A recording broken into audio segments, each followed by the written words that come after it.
Good morning, everyone. Chodesh Tov, Agat Chodesh.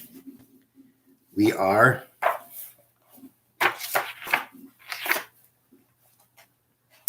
up to Parak Aleph, Mishna Hey, Chapter 1, Mishna 5, and Maseches Maasros. Okay, so until now, we were talking about the halacha about when certain fruits and vegetables become subject to the laws of Trumas and Maasros regarding the fact that you cannot eat regularly from them. You could snack, but you can't have a regular meal.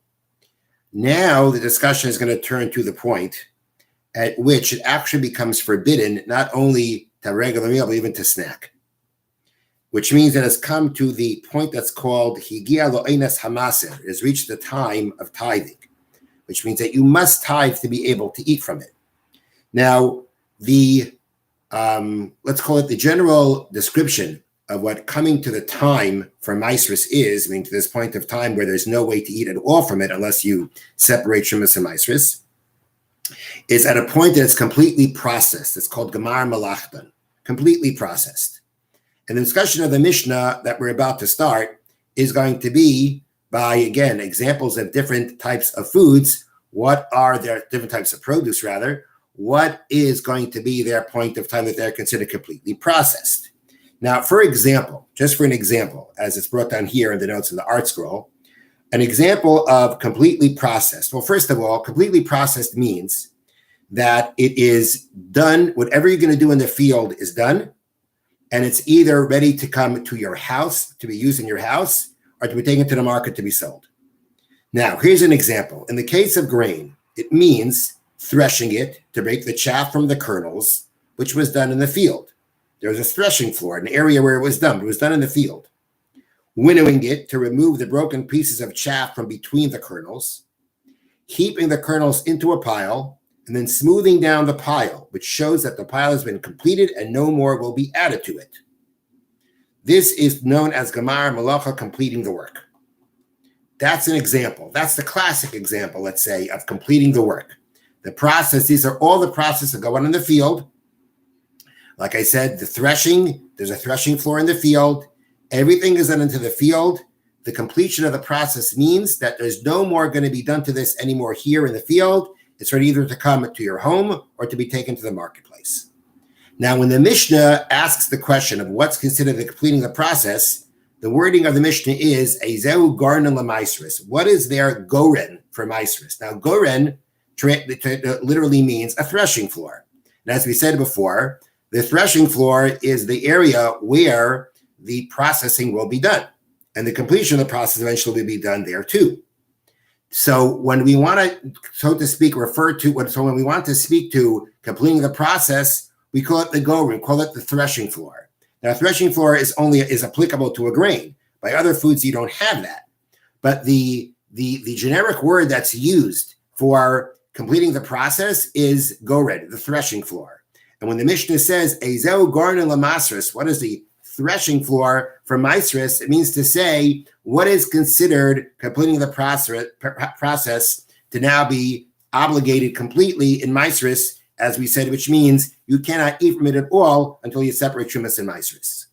So the first example given is Hakishuyim v'adiluyim meshiafaksu. When it comes to cucumbers and gourds, that is when yafaksu. That means when the hairy covering of them that surrounds them comes off. Some kind of a hairy, fuzzy covering around the cucumbers and gourds that was there. And this is something that they have when they are small. Actually, as they get bigger, this hairy covering comes off. But if you're not waiting for them to fall off, then the Mishnah says that if you want to know when are the gourds and the cucumbers considered completely processed, when are they considered ready to take to the market? When you remove that hairy that hairy covering. And if you don't plan on removing the hairy covering, then we say mishayadrid arema. Once you make a pile of them, these kinds of things, there were piles made of them. Once the pile is made, that's considered the processing is done. Now, I would just add that, after it's in a pile, it's got to be put in something to be taken to the market or taken home. But even before, and we're going to see examples of that by other types of produce. But over here, by the cucumbers and by the gourds, we're going to say that if you're not you remove the hairy covering that it has, or you put it into a pile.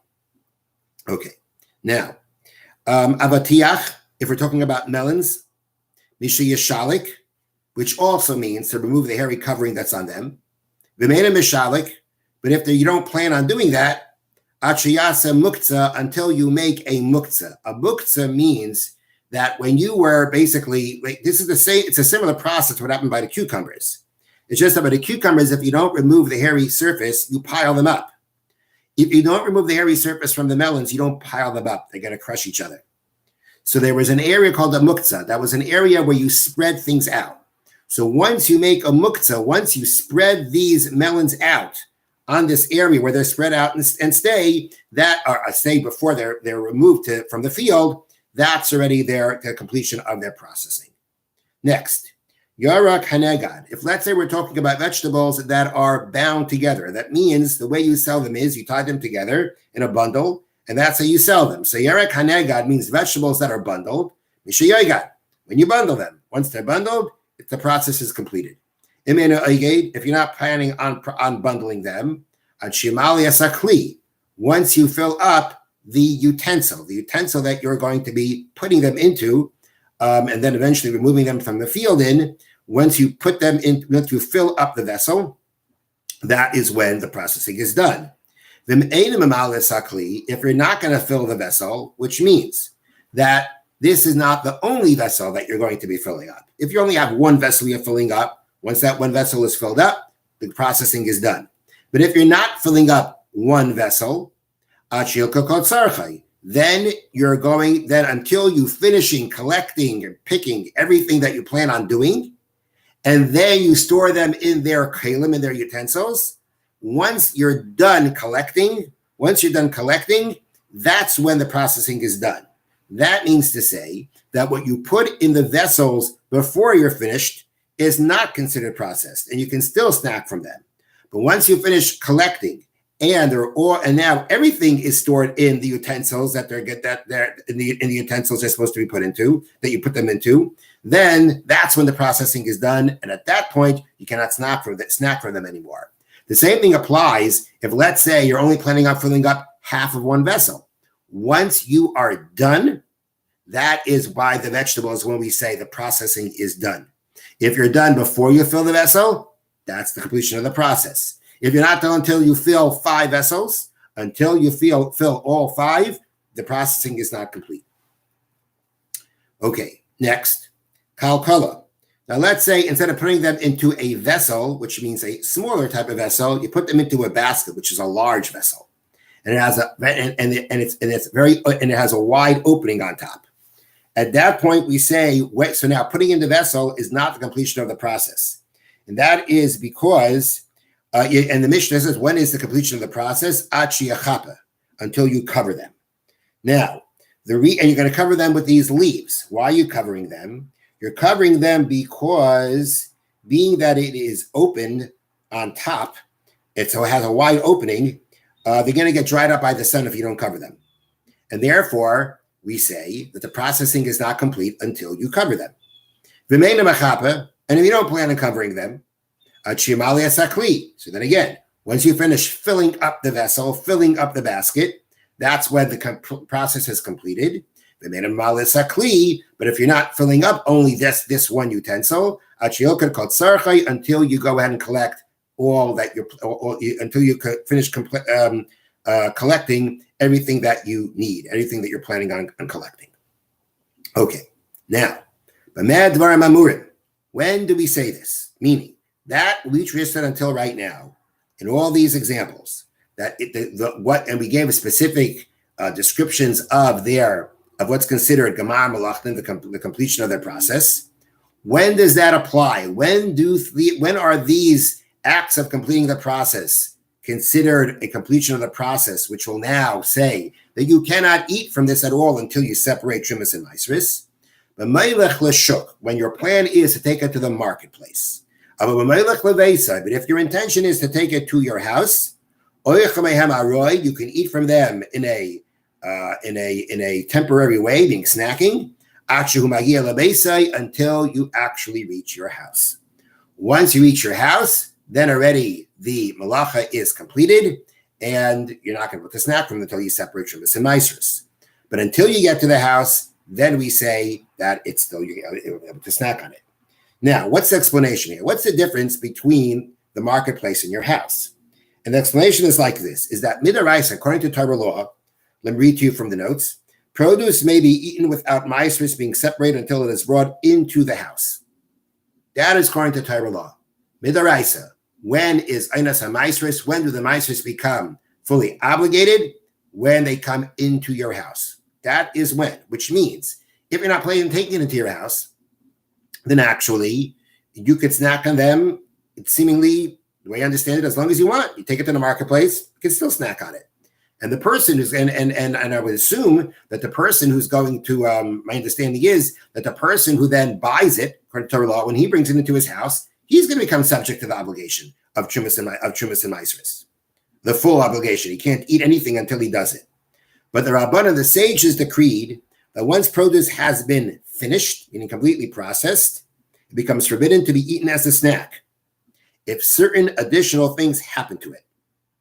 Selling it is one of these things. Okay, so the first step is that the Chachamim decreed that we're going to start the process. We're going to say that the process is that one has to already separate Shumas and Maasros once the process is completed. Now, once the process is completed, but that process completing has to be accompanied by something else so that this stage of completing the process now brings an obligation of Shumas and Maasros. One of those things that has to happen is selling it. Okay, that means that actually step number one, according to this rabbinic law, is that when you take it to the marketplace and you get to the marketplace to sell, that already is considered higia loinas ha-maasros. It has come to the point of maasros. Torah law, your house. Midrabanan, you're selling it. You brought it to the marketplace. You got to the marketplace. You're ready to sell. That is a point where we say, and again, the processing has been completed also. The processing has been completed to take it to the marketplace. You brought it to the marketplace. Now you have this grain cannot be snacked upon without separating Shumas and Maasros.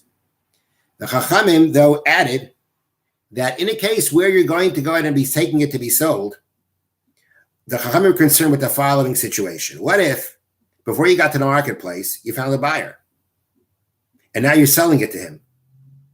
So what's going to happen is you sold it. And once you sold it, even though you didn't get to the marketplace, it's already obligated in Shumas and Maasros. So there could be a problem or a situation where actually the full obligation of Shumas and Maasros takes effect before you get to the marketplace, because the point is selling. That's the point. What the Chachamim instituted was selling is also kevei ala Maasros, which means it establishes the full obligation of Shumas and Maasros. So now, if let's say you end up selling it before you get to the marketplace, then that obligation will take place earlier. And it could be that people are going to think that it doesn't happen because typically it only happens until you get to the marketplace itself. And therefore, the Chachamim said to avoid any kind of problem, once the processing for taking to the marketplace is done, that's already the point of that's already kaveh ala Maasros. That already brings it to the stage where it has the full obligation of Maasros. So it's already before it's even out of your field, but it's ready to be taken out of your field to the marketplace. That is already when it's higia loinas ha-maasros. It has reached the point of being obligated in Maasros to the point you can't snack it in anymore. That will only happen when it's completely processed. So that's what's happening here. That's why we say everything in our Mishna was talking about when is this completion of the process considered that it's higia loinas ha-maasros. It has come to the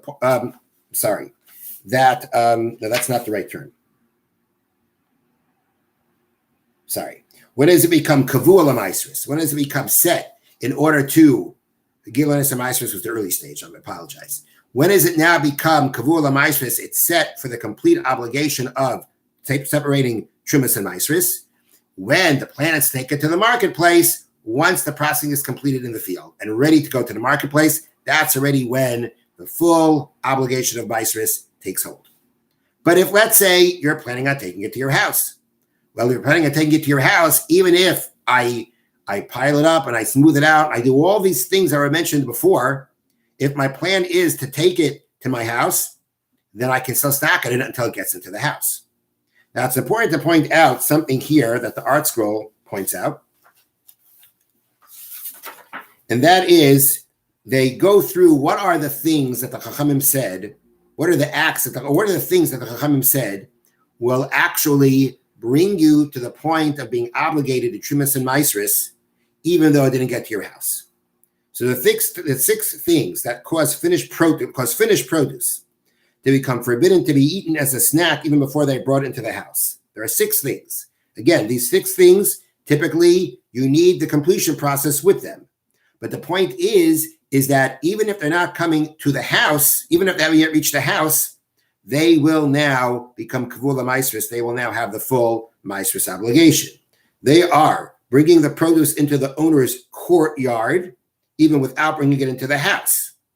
That already, Midrabanan would say, you can't snack on it anymore. Selling it, as we said. Cooking it.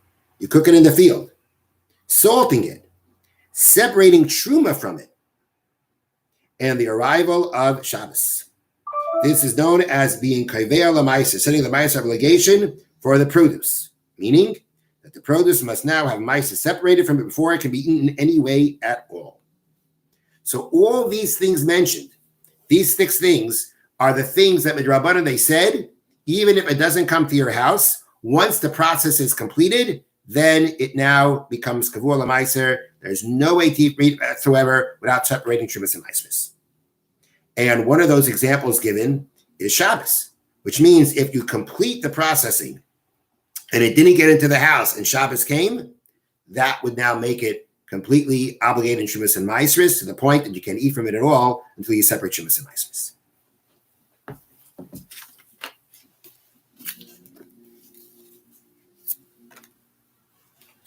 Next mitzvah, mitzvahs loisase sholiktzar mash yitzmicha haaretz me'atzma b'shana shadiyas k'derech shakaitzer b'chol shana. A prohibition against harvesting anything that grew on its own during the Shemitah year, as one would do regularly. Shenema, as the pasuk states, a sefiach katzir chalei siktzar. The sfiach of your harvest you shall not harvest.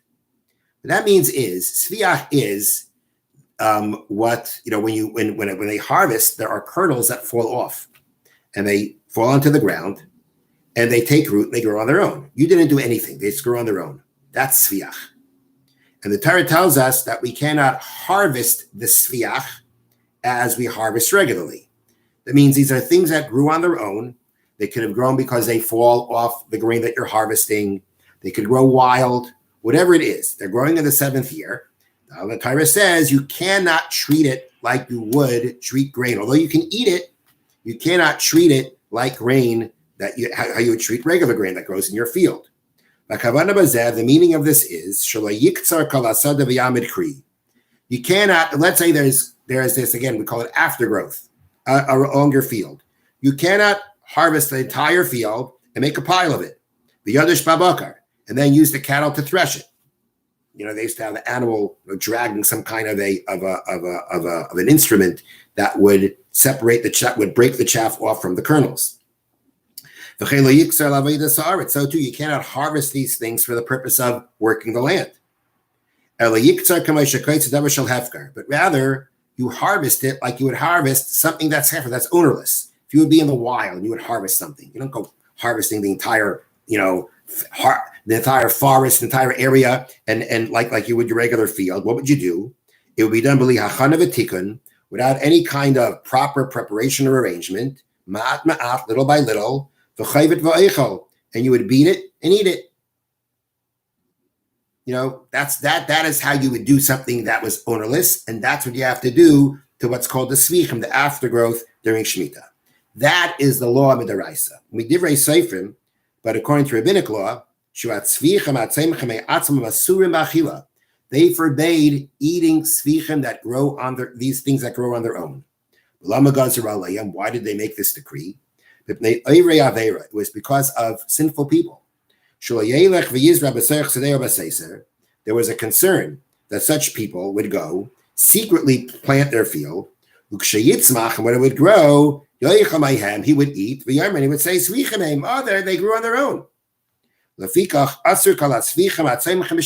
therefore, the sages forbade eating any of the Svichim that grow during Shemitah. Now, so therefore, the only kind of fruits at the end of the day you're going to be able to eat from during Shemitah are the fruits that grow, are fruits that grow from a tree. Okay, they just repeatedly produce. They just every year produce new fruits. Or greens that people don't typically plant. People don't typically plant. Those are the kinds of things that we would say that the decree of Svichim doesn't apply. Or these things that grow in places where people typically don't plant there. All these are situations where if the whole concern was that people would try to play shtick and plant and claim that this is Svichim, this is just things that grow on their own, these are situations where you're typically not going to have that. Or again, if you're talking about fruit trees, there's no reason to say they're going to do that. Things that typically aren't planted, that's something that's uncommon. The decree doesn't apply there. Or in places where people don't plant. Again, people aren't going to go planting there to say, well, if Svichim are there permissible, I'll go plant there. People don't plant there. And therefore, the whole decree wasn't applied in those places. A guy who purchases land in Eretz Yisrael and plants it during Shemitah, those fruits are going to be permissible from the point of Svichim. The whole reason they decreed that these things that grow on their own are forbidden is because of people who are going to sinfully plant. But the non-Jews don't have this prohibition of planting during Shemitah. So therefore, if they plant, they didn't do anything wrong. They're not going to be doing anything wrong if they plant. And therefore, there's no reason to forbid what they plant as Svichim. Meaning one might think the things that grow on their own are forbidden. So what a guy plants, it shouldn't be any different it shouldn't be any different than that. Basically, anything that is planted we might think falls into the decree of Svichim. And the answer is, as we said before, situations where people don't plant there are not included in the decree. And a non-Jew who is planting isn't included in the decree either, because the whole reason to forbid these things that grow on their own, because they were afraid of people who will plant in a forbidden manner and then claim it's okay, claim this stuff grew on its own. But by a guy, that's not an issue. He's allowed to plant. And therefore, whatever it is that he grows is going to be permissible. Have a wonderful day. And again, Chodesh Tov, a good Chodesh.